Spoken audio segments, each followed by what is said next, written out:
مساء الخير يا باشمهندسين، بنكمل مع بعض الجزء الثاني في الشيت الأوبن سيستم First Law Thermodynamics على الأوبن سيستم. Question number 5. Helium is to be compressed from 105 كيلو باسكال 295 كلفن ل 700 كيلو باسكال و460 كلفن. طبعا واضح جدا ان هنا ان الكمبريسور ما بيشتغلش بيور سبستنس، احنا الكمبريسور بيبقى فيه جاز، والجاز اللي شغال عندي هنا جوه الكمبريسور هو عباره عن هيليوم. فلازم ان انا اروح الجداول، اول تيبل عندي اقدر اطلع الار الجاس كونستانت، اقدر اطلع السبيسيفيك هيت، اقدر اطلع السبيسيفيك هيت اندر كونستانت فوليوم، اقدر اطلع السبيسيفيك هيت ريشيو للجاز الموجود عندي اللي هو اسمه الهيليوم. وبيقول لي ان بريشر 1 105 كيلو باسكال، وتمبريتشر 1 بالكلفن، والبريشر 2 ب 700 كيلو باسكال، وتمبريتشر 2 ب 460. while losing a heat 15 كيلو جول. نخلي بالنا من حاجتين هنا في السطر ده. اولا انت بتلوز هيت، طالما ان انت بتلوز هيت يبقى لازم الساين بتاعت الحراره الهيت لازم تكون بالماينس، ومديني الحراره كيلو جول بير كيلو جرام، يعني سبيسيفيك، يعني دي مش كيلو دوت، هي كيلو العاديه 15 كيلو جول بير كيلو جرام. طيب during the compression process neglecting the kinetic energy، مفيش اي kinetic energy موجوده، يعني الترم بتاع v سكوير على 2000 neglected بصفر. determine the power input required. كلمه power input يعني لازم الورك بتاع الكمبريسور هيطلع فاينلي عندي بماينس فاليو.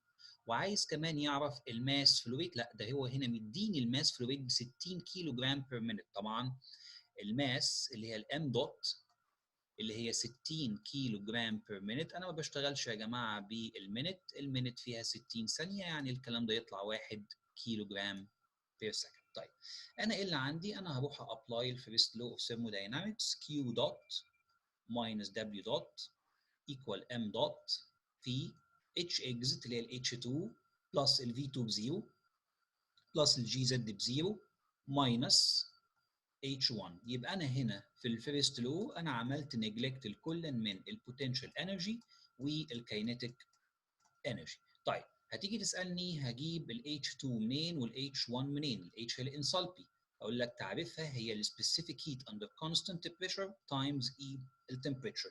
سبيسيفيك هيت اندر كونستانت تمبريتشر اندر كونستانت تمبريتشر في التمبريتشر. طيب يا ترى T2 و T1 معايا؟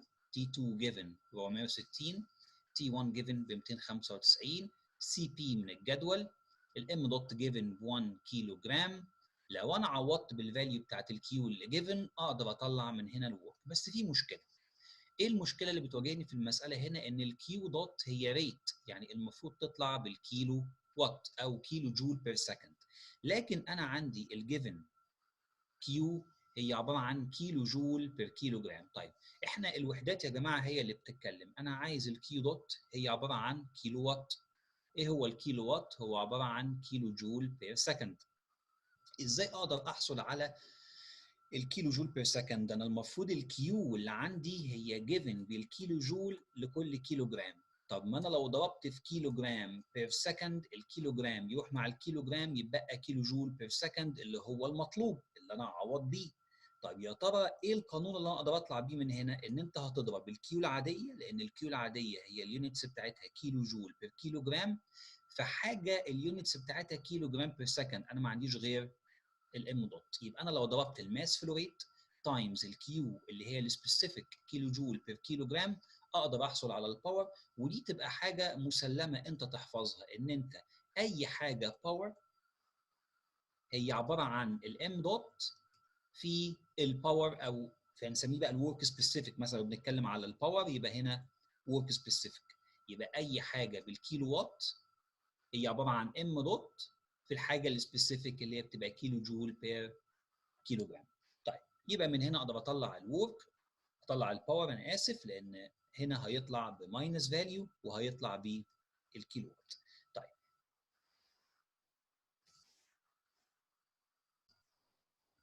question number 6 بيقول لي steam enter a steady flow turbine with a mass flow rate equal 13 كيلو جرام بير سكند. يبقى انا عندي في ماس ام دوت ايكوال 13 كيلو جرام بير سكند.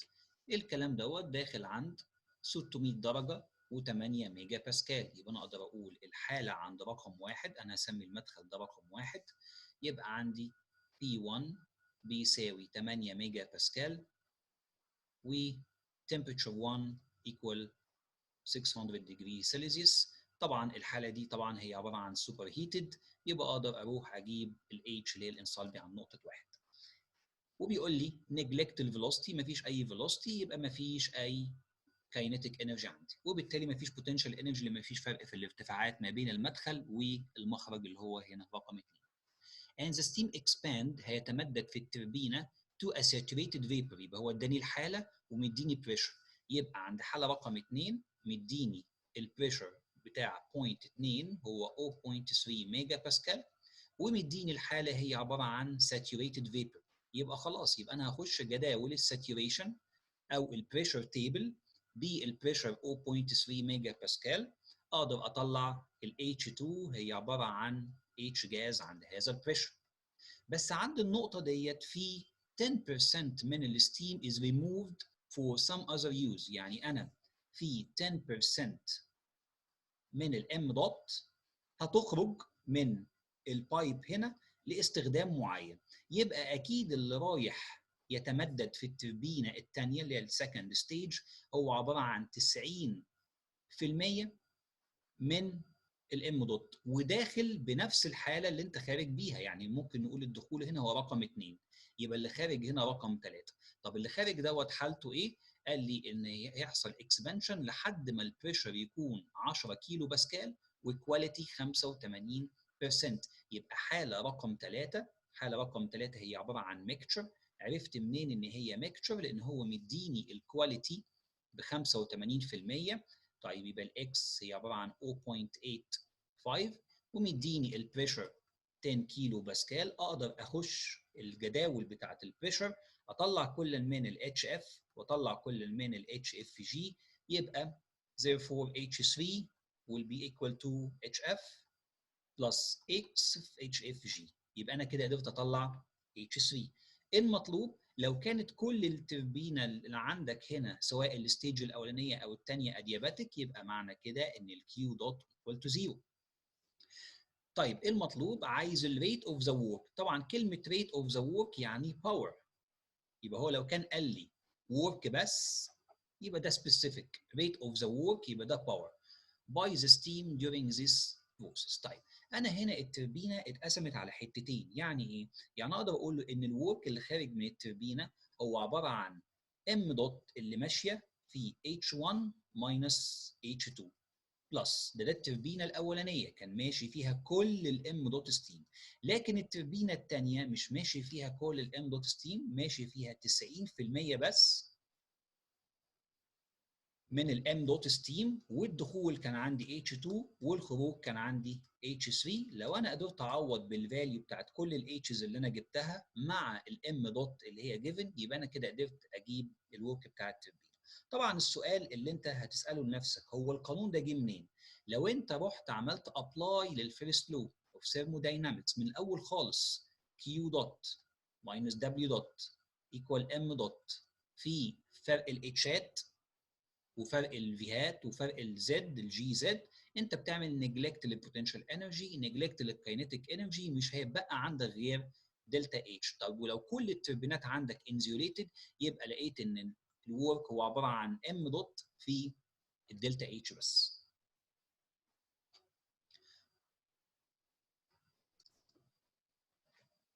Question number 7 بيقول لي عندي saturated liquid vapor mixture of water. يبقى هو مديني الفيز ديسكريبشن كده، هو عباره عن mixture two phase.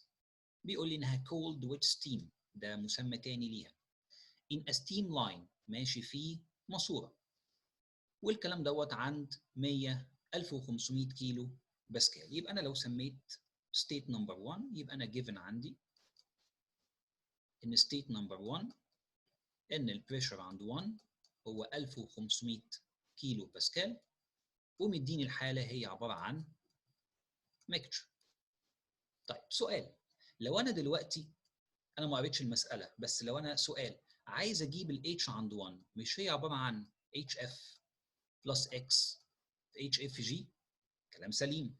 يا ترى اتش اف جي واتش اف انا بجيبهم منين؟ بروح عندي الجيفن هو بريشر، بفتح جداول البريشر عند 1500 كيلو باسكال، اقدر اطلع كل من الاتش اف والاتش اف جي. يعني لو رحنا بصينا كده على الجدول، انا عايز 1500 كيلو، 1500 كيلو باسكال اهو بالمنظر ده، اقدر اروح اطلع كل من الاتش اف واقدر اطلع كل من الاتش اف جي، مفيش اي مشكله. طيب نرجع للسؤال بتاعنا تاني. طيب انت عايز تجيب H1 يبقى لازم يكون معاك الاكس. لا، ما هو في السؤال بيقول لي what is the quality of the steam line.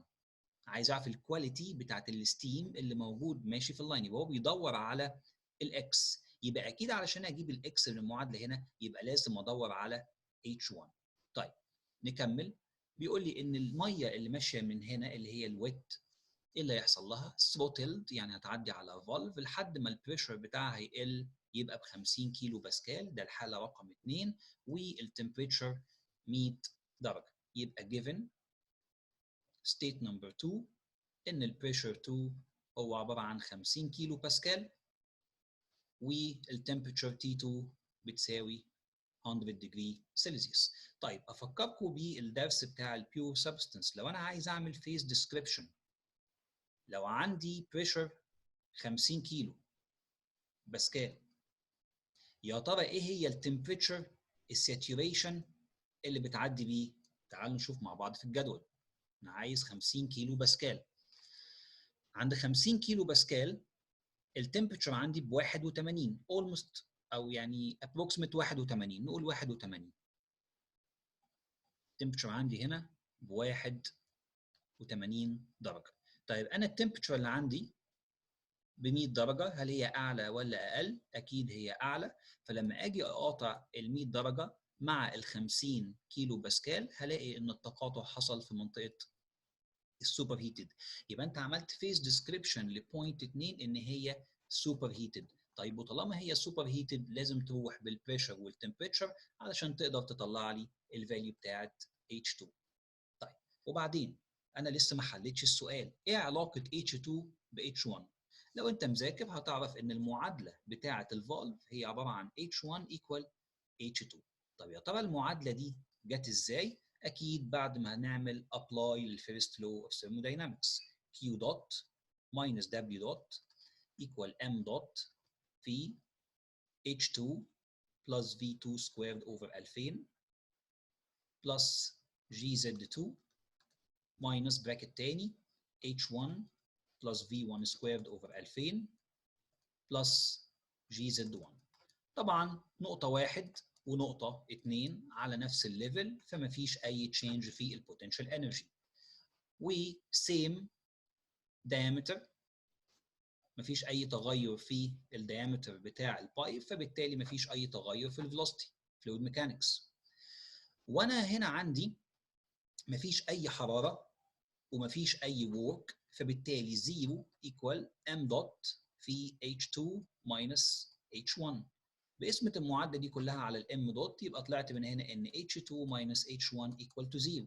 معنى ذلك ان H1 هي H2، فبالتالي نقدر نحفظ المعادلة دي ان اي ثروتل فالف هيبقى عندي اقدر اقول ان المعادلة بتاعته على طول ان الانثالبي equal constant.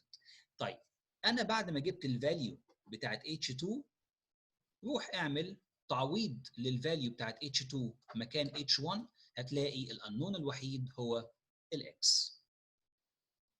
ناخد بالنا طبعا ان في مسائل بعد كده ممكن تجي لك تربينه، والتربينه قبلها بيبقى في حاجه اسمها ثروتل فالف. انا لو اديتك معلومات هنا فاقدر اجيب بيها H1. H1 لو النقطه ديت هي رقم 2 يبقى هي عباره عن H2، ولو اللي خارج من التربينه هنا نقطه رقم 3 يبقى اقدر اقول ان الورك بتاع التربينه هو عباره عن m دوت في H2 minus H3، ممكن عند نقطة 3 يكون عندك كل المعلومات، لكن ما عنديش معلومات كافية عند نقطة 2. طب أعمل إيه؟ ما نقطة 2 الانصالبي بتاعتها هي نفس الانصالبي بتاعت قبل دخول الثروتل فالف، يبقى الفالف لو جالك في مسألة ممكن يبقى قبل التربينة وبيترسم بالمنظر اللي حضرتك شايفه قدامنا. Question number 8 بيتكلم على حاجة اسمها الأوبن فيد ووتر هيتر. طيب تعالوا نشرح إيه موضوع الأوبن فيد ووتر هيتر. زي ما حضراتكم شايفين أنا عندي في زي وصلة بيبقى فيه هنا مدخل وفي هنا مدخل، وبيحصل هنا ميكسنج وبيطلع حاجة واحدة من المخرج اللي هنا. تمام؟ فلو أنا سميت الدخول هنا رقم 1، الدخول هنا رقم 2، الخروج هيبقى رقم 3.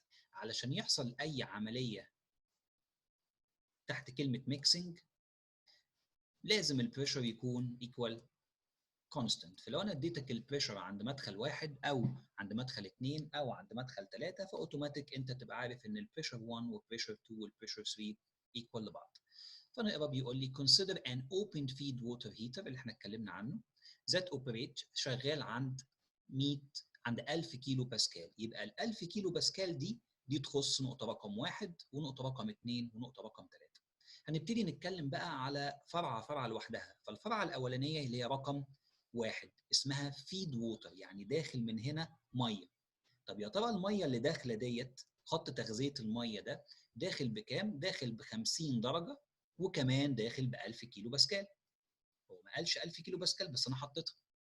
is to be heated هسخن بقى المية الساقعة مع سوبر هيتد ستيم. يبقى حالة رقم 2 هي سوبر هيتد ستيم وداخله عند 200 درجه وكمان بريشر ايكوال 1000 كيلو باسكال. طيب بعد ما يعملوا عمليه الميكسنج اللي موجود هنا، لان ده بيقول لك ان ايديال فيد ووتر هيتر، كلمه ايديال يعني البريشر ايكوال تو كونستانت. The mixture leaves the heater as a saturated liquid. يبقى الحاله اللي خارجه ديت رقم 3 هي saturated liquid. طيب عند بريشر برضه 1000 كيلو باسكال. قبل ما نكمل المسألة ونعرف إيه المطلوب، لو أنا طلبت منك عايز أعرف H1 و H2 و H3، إحنا كده رجعنا للشابتر بتاع البيور سبستنس، لأن أنا عشان أجيب ال H لازم أعمل حاجة اسمها فيز ديسكريبشن. طيب نقطة رقم 1 مدي لك temperature 50 وبريشر 1000 0.1، مديني temperature 50 degree سيليزيوس وبريشر 1 1000 كيلو باسكال. يا ترى عند 1000 كيلو باسكال التي ساتوريشن بكام؟ تعالوا نشوف. عند 1000 كيلو باسكال، عند 1000 كيلو باسكال التمبتشر عندي 179. فلو رجعت كتبت التمبتشر عندي 179. طب هل التمبتشر اللي عندي اقل من التي ساتوريشن ولا اعلى؟ طب طالما التي اللي جيفن اقل من التي ساتوريشن يبقى انا النقطه بتاعتي كومبريسد. طيب وطالما النقطه كومبريسد اروح لجداول الكومبريسد بالبريشر 1000 كيلو باسكال. 1000 كيلو باسكال يعني 1 ميجا باسكال. جداول الكومبريسد ليكويد، رحت جداول الكومبريسد ليكويد لقيت ان البريشر عندي في الجداول بتاعه الريفرنس اللي انا شغال منه بتبتدي من 5 ميجا باسكال. طب ايه العمل ده؟ مش موجوده في الكومبريسد. يبقى اقدر اعتبر ان النقطه اللي بتكلم عليها في المساله هي مش كومبريسد، اقدر اعتبرها ساتوريتد ليكويد. طب وانت بتخش بالمسائل الساتوريتد ليكويد لازم يكون معاك بريشر او تمبريتشر. لا مش هخش بالبريشر، هخش بالتمبريتشر اللي هي 50 درجه. يبقى عندي هنا ان H1 هي عباره عن HF at a temperature equal 50 degree Celsius. يبقى انا هروح عند 50 degree Celsius 50 درجه، عند 50 درجة أعلم خط هوريزونتال أشوف أنا محتاج ال HF اللي هي 209. وبكده أنا قدرت أحدد الفاليو بتاعت H1. طيب نقطة رقم 2 هو قال لي إن هي سوبر هيتد. لا خلاص، يبقى بوينت 2 أنت محدد لي الفيز ديسكريبشن إن هي سوبر هيتد، يبقى أقدر بالتمبرتشر اللي هي 200 درجة والبريشر اللي هو 1 ميجا باسكال اقدر دايركت على طول اخش الجدول اجيب ال H2 ما فيهاش مشكله. طيب بوينت 3 هو مديني الفيز ديسكريبشن ساتوريتد ليكويد. طيب ساتوريتد ليكويد لازم يكون معايا حاجه تساعد عشان اخش الجداول، يا بريشر يا تمبريتشر. طبعا مديني البريشر ب 1000 كيلو باسكال، يبقى اذا H3 هي عباره عن HF لان هو قال لي فلويد. يبقى انا قبل ما احل المساله انا معايا H1 ومعايا H2 ومعايا H3. انا حبيت افكركم بالجداول والبيور سبستنس. طيب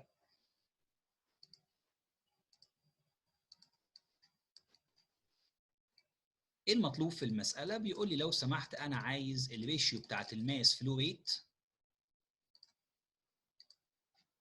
انا عايز الريشيو اوف ذا ماس فلو ريت اللي هو ماشي في الفرعه بتاعت الفيد ووتر اوفر الفرعه اللي ماشيه في السوبر هيتد. طب ما انا كنت مسمي ان ده m.1 ومسمي ده m.2 ومسمي ده m.3. طب لو انا جيت عملت ابلاي للكونتينيوتي ايكويشن، المفروض ان اللي داخل عندي m.1 بلس m.2 هو عباره عن m.3، يبقى ده بنسميها الكونزرفيشن اوف ماس. طيب انا عايز اجيب الماس بتاعه الفيد ووتر اللي هي m.1 divided by الماس بتاعت السوبر هيتد اللي هي m.2. طيب لو احنا عملنا application apply للفيرست لو of thermodynamics summation m.exit في h exit minus summation m.inlet في h inlet. لاحظ وانا بكتب القانون هنا انا عملت neglect للفيلوسيتي ونجلكت للبوتنشال انرجي، وكمان وانا شغال بالماس فلو ريت كتبت القانون الاساسي زي ما احنا شرحنا في الاول بالسمشن، لان ممكن يكون عندي كذا مدخل وكذا مخرج. طيب انا هنا لو جيت قلت لك ان ده ايديال، فبالتالي مفيش اي حراره لا هتخرج ولا تدخل، يبقى اقدر اقول ان الكيو بتساوي صفر، وبالتالي لا يوجد اي وورك، لان الحاجه الوحيده اللي بتطلع وورك هي التربينه، والحاجه اللي بتاخد وورك اللي هي الكمبريسور والبامب. يبقى انا قدرت اطلع بقانون ممكن تحفظه على طول من البدايه لو في الحاله الايديال، ان هو summation m.exit في h exit equal summation m.inlet في h inlet. طيب هو مين اللي خارج عندي؟ اللي خارج عندي هي m.3 وخارج ب h3. هل في حاجه خارجه تاني؟ لا. اما بالنسبه للدخول لا، انت عندك الدخول في رقم واحد وفي رقم اتنين. رقم واحد يبقى m.1 في h1. طيب ايه تاني داخل؟ رقم اتنين يبقى m.2 في h2. طيب انا دلوقتي بقول لك في السؤال انا عايز m.1 على m.2. طب ما انا ممكن اريبليس m.3 ب m.1 بلس m.2. طيب انت عايز m.1 على m.2 يبقى بقسمه المعادله كلها على m.2، يبقى m.1 على m.2 بلس m.2 على m.2 ب1 في h3 equal m.1 على m.2 في ال h1 بلس m.2 على m.2 ب1 يبقى بلس h2. لو انا جيت قلت لك ان انا معايا ال h2 ومعايا ال h1 ومعايا ال h3، يبقى انا لو اخدت كومن فاكتور، اخدت ال m.1 على m.2 كومن فاكتور، يبقى اطلع في النهايه بالفاليو بتاعت m.1 على m.2، وتبقى كانت المساله واقفه على how to get the value of الانثالبي اللي هي ال H's H1 و H2 و H3، وده كان بيعتمد على الفيز ديسكريبشن بتاع كل حاله. افكرك ان حاله رقم واحد انا عملت لها فيز ديسكريبشن وطلعت ان هي كومبريسد، لما رحت جداول الكومبريسد ما لقيتش البريشر ال 1000 كيلو باسكال، فبالتالي considered النقطه من كومبريسد خليتها ساتوريتد ليكويد.